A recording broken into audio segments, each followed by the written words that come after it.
دیکھیے رسول اللہ نے یہ فرمایا، آپ نے فرمایا کہ لا تحتقرن من المعروف شیئا، کوئی چھوٹی سی نیکی کو بھی کبھی بھی حقیر نہ سمجھو، ولو ان تلقا اخاک بوجہ طلیق، فرمایا خواہ وہ یہ چھوٹی سی نیکی ہی کیوں نہ ہو کہ تم اپنے بھائی سے کھلے چہرے کے ساتھ، مسکراتے چہرے کے ساتھ ملاقات کرو۔ یعنی کتنی دفعہ ہم اس بات کو اگنور کر جاتے ہیں کہ کسی سے ملنا ہے تو ہمیں یا بھول جاتے ہیں یا ہماری عادت بن جاتی ہے کہ ہم چہرے پہ مسکراہٹ نہیں لاتے، بغیر سمائل کے، بغیر ہم اپنے بھائی سے بات کرتے ہیں تو اس وقت ہمارے ذہنوں پہ اور ہمارے چہروں پر ایک خشونت سی ہوتی، خشکی سی ہوتی۔ تو رسول اللہ نے فرمایا کہ یہ بھی بڑی نیکی ہے، چھوٹی نیکی کو کبھی اگنور نہ کرو، یہاں تک کہ جب اپنے کسی بھائی سے ملتے ہو، کسی انسان سے ملتے ہو تو اپنے چہرے پہ مسکراہٹ رکھا کرو۔ آپ نے فرمایا کہ مومن وہ ہے کہ جس سے ایمان والے اپنی جانیں اور اپنے مالوں کو محفوظ خیال کریں، وہ اصل میں مومن ہے۔ یہ مسلمانوں سے فرمایا، اس لیے کہ وہی جواب اس کا ہے کہ مسلم معاشرت ہے، اسلامی معاشرہ قائم کیا جا رہا ہے۔ رسول اللہ جب تشریف لائے تھے تو آپ نے دوسری اقوام کے ساتھ معاہدات بھی کیے تھے، ان معاہدوں کو پڑھیں، وہ امن کا معاہدہ تھا۔ لیکن جب آپ نے اپنے مسلمان بھائیوں سے بات کی، ایمان والوں سے بات کی، اس لیے کہ مسلمان اس وقت کفر سے اور جہالت سے اسلام کی طرف آئے تھے، اس لیے ان کو یہ تعلیم دینا بہت ضروری تھی، یہ بات ان کو بتانا ضروری تھا کہ بھئی وہی تم میں سے اچھا مومن ہوگا اور کامل مومن ہوگا کہ جس سے اس کے مسلمان کی جان اور اس کا مال محفوظ رہے گا۔ اب اس کے بعد دیکھیے کہ رسول اللہ صلی اللہ علیہ وسلم کے حیات مبارکہ کے حوالے سے جو گواہی دینے والے لوگ ہیں، آپ کے دوست، آپ کے رشتہ دار، آپ کی صحبت میں بیٹھنے والے، آپ دیکھیے کہ ہم سے تو وہ متاثر ہوتا ہے جو ہم سے ملا نہیں ہوتا، ہماری گفتگو سنے گا، ہمارے مضامین کو پڑھے گا، ہمارے نظام کو دیکھے گا تو متاثر ہو جائے گا، لیکن جب ہمارے پاس آئے گا، ہمیں ملے گا، بیٹھے گا، ہم سے دور ہو جائے گا۔ لیکن رسول اللہ صلی اللہ علیہ وسلم کی زندگی اور آپ کی سیرت بالکل اس کے برعکس ہے، یعنی جو نہیں ملا ہوتا تھا وہ تو ڈرتا تھا، اس لیے کہ آپ کی شخصیت میں رعب تھا، ایک دبدبہ تھا۔ اللہ تعالیٰ نے آپ کی شخصیت میں ایک وقار، ایک تمکنت پیدا کی تھی،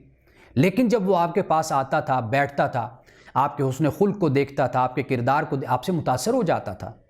اور اسلام قبول کر لیتا تھا۔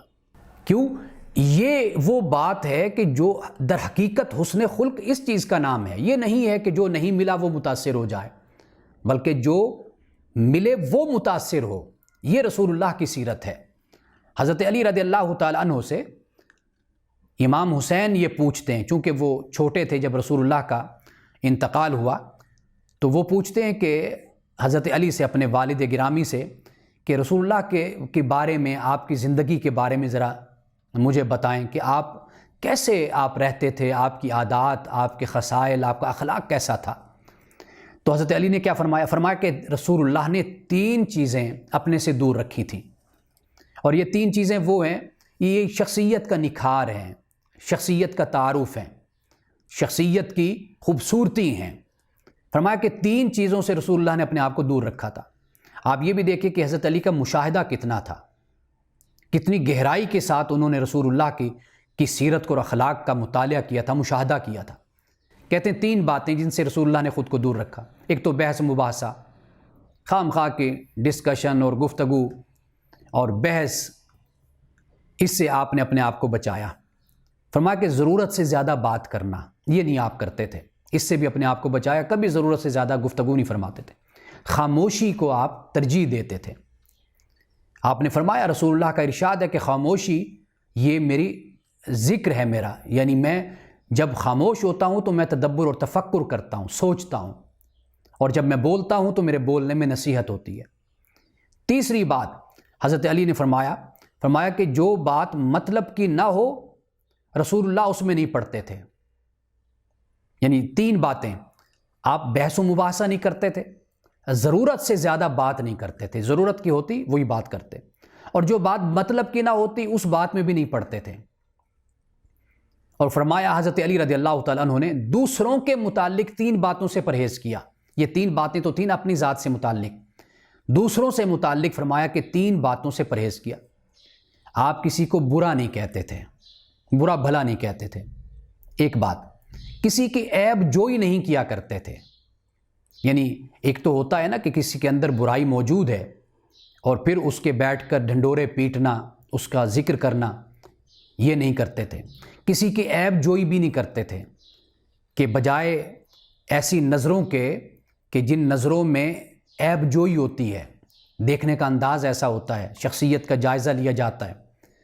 انسان کے بولنے کا، بیٹھنے کا، اٹھنے کا، کھانے کا، پینے کا تنقیدی جائزے لیے جاتے ہیں، پھر عیب جوئی کی جاتی ہے۔ ہاں یہ فلاں شخص تو اس طرح بولتا ہے،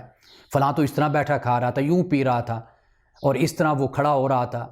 وہ تو اس انداز سے بول رہا تھا۔ یہ جو انداز ہوتے ہیں، رسول اللہ نے کبھی دوسروں کے بارے میں یہ رویہ نہیں اختیار کیا تھا۔ دوسری بات، کسی کے عیب جوئی نہیں کرتے تھے۔ اور تیسری بات فرمایا کہ کسی کے اندرونی حالات کی ٹوہ نہیں لگاتے تھے۔ یعنی تحسس کی تو تعلیم ہے نا، تجسس کی تعلیم نہیں ہے۔ تحسس یہ ہے کہ اچھائی آپ کسی کی تلاش کرتے ہیں، تجسس یہ ہے کہ کسی کی برائی تلاش کرنا، ٹوہ لگانا، کہ کسی کے عیبوں کو دیکھنا اور تلاش کرنا، یہ یعنی اندرونی حالات میں ٹوہ لگانا۔ یہ حضرت علی رضی اللہ تعالیٰ عنہ فرماتے ہیں کہ رسول اللہ میں یہ 6 باتیں ہو گئیں، یعنی 3 باتیں اپنی ذات سے متعلق اور 3 باتیں دوسروں سے متعلق ہوتی تھی جن سے آپ پرہیز کیا کرتے تھے۔ رسول اللہ نے کبھی زندگی میں نام لے کر کسی کی برائی کی نشاندہی نہیں کی تھی۔ آپ کا یہ جملہ مشہور ہے، آپ فرماتے تھے کیا ہو گیا لوگوں کو کہ ایسا ایسا کرتے ہیں، اور جو ایسا کرتا ہوتا تھا اس کو پتہ چل جاتا تھا کہ رسول اللہ کا یہ اشارہ میری طرف ہے، اور آپ وہ شخص جو سنتا تھا پھر وہ اپنی اصلاح کر لیا کرتا تھا۔ کبھی ایسا نہیں فرماتے تھے کہ ایک شخص سامنے بیٹھا ہو پھر اس کے عیبوں کو بیان کریں اور اس کو شرمندہ کریں۔ یہ حضرت علی رضی اللہ تعالیٰ عنہ تقریباً 23 سال